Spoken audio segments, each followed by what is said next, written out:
guys and gals, this is Tyler, aka True Tactics 2 here again with another commentary for you. Today, I'm going to discuss the Special Forces Unit, Alpha Group. Before I begin, I would like to thank my friend Savrin, who has been asking me to cover his Russian Spetsnaz unit for a while now.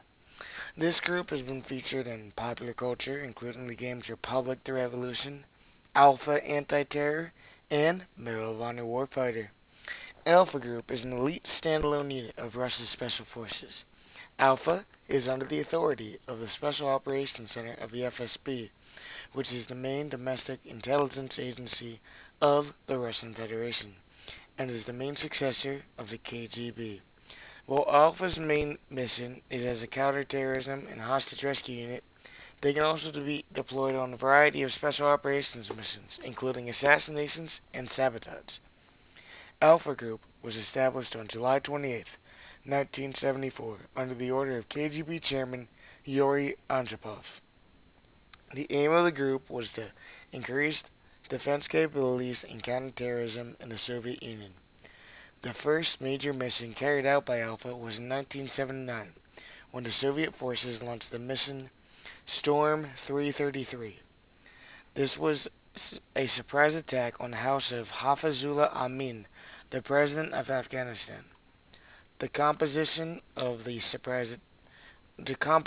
assault force included GRU Spetsnaz, KGB, Soviet paratroopers, and 24 members of the Thunder Detachment of Alpha.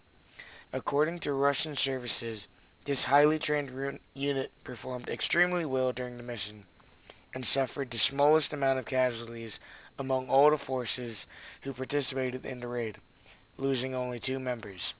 The mission was a huge success, as it enabled the Soviet forces to secure important government institutions, as well as eliminating the president. The success of this operation, however, would also mark the beginning of the war in Afghanistan. Alpha's first major counterterrorism mission occurred in 1983, when 7 Georgian terrorists hijacked Aeroflot Flight 6833 on November 18th. On board the plane were 53 passengers and 7 crew members. On the second day of the standoff, Alpha stormed the plane, and during the firefight, 3 crew members, 2 passengers, and 3 of the terrorists were killed. The remaining 4 terrorists were captured. During the 80s, however, Alpha soon began to perform missions that exceeded the original scope of the unit. This included their participation in the arrest of the CIA spy Adolf Tolkacheva in 1985. Also in 1985, in October, Alpha was deployed to Beirut when 4 Soviet diplomats were taken hostage by militant Sunni Muslims. By the time Alpha arrived on site, it was learned that the terrorists had already killed one of the hostages. In response, through a network of KGB operatives, the perpetrators were successfully identified, and then Alpha began to take the terrorist family members hostage. In accordance with the Soviet policy of no negotiation with terrorists, Alpha proceeded to sever the body parts of some of their hostages and had them sent directly to the terrorists. Along with this came a warning that more would follow unless the Russian hostages were released immediately. This show of force was successful, as the hostages were released, and after this, for 20 years, no Soviet or Russian representatives were taken hostage in the Middle East. In 1991, the KGB wanted to use Alpha during its hardline campaign against Mikhail Gorbachev. Also, in the same year, Alpha was also involved during the 1991 coup attempt. Alpha was charged with entering the Russian Parliament building, known as the White House, and was to kill Boris Yeltsin as well as other Russian leaders following a planned assault by paratroopers. This order was unanimously refused. Alpha members had mingled in with the crowd and assessed the possibility of the success of the mission. According to statements during the following months, members indicated that the mission could have been executed successfully within 20 to 25 minutes, but would have also resulted in the deaths of hundreds, if not thousands, of civilians, and they saw this as unacceptable. Alpha was also involved during the constitutional crisis of 1993 when President Boris Yeltsin had them help in the assault of the parliamentary building.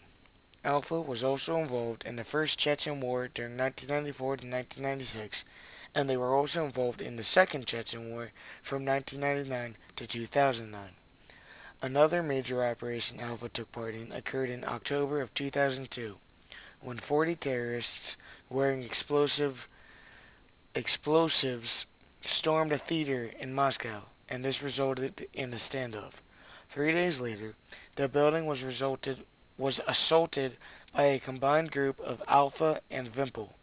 During the assault, anesthetic gas was used, and this resulted in the elimination of all the terrorists.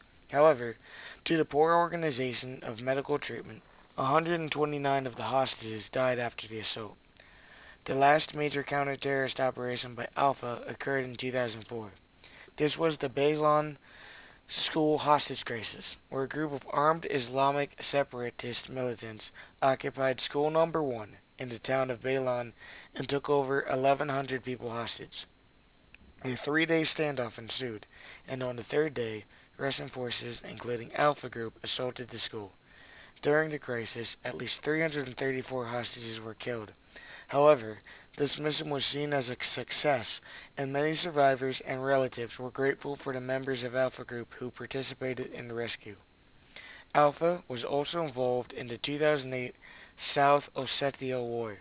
Alpha is trained similar to the counter-terrorist groups such as the British SAS and the U.S. Delta Force, although the Soviet government wanted them to be different from Western units. Their training was also similar to the Spetsnaz GRU, including being trained to tolerate pain. Today, the training is still pretty similar, except it is not as brutal as it once was. During Soviet rule, they were trained to put the mission ahead of their comrades, while today, this is the opposite.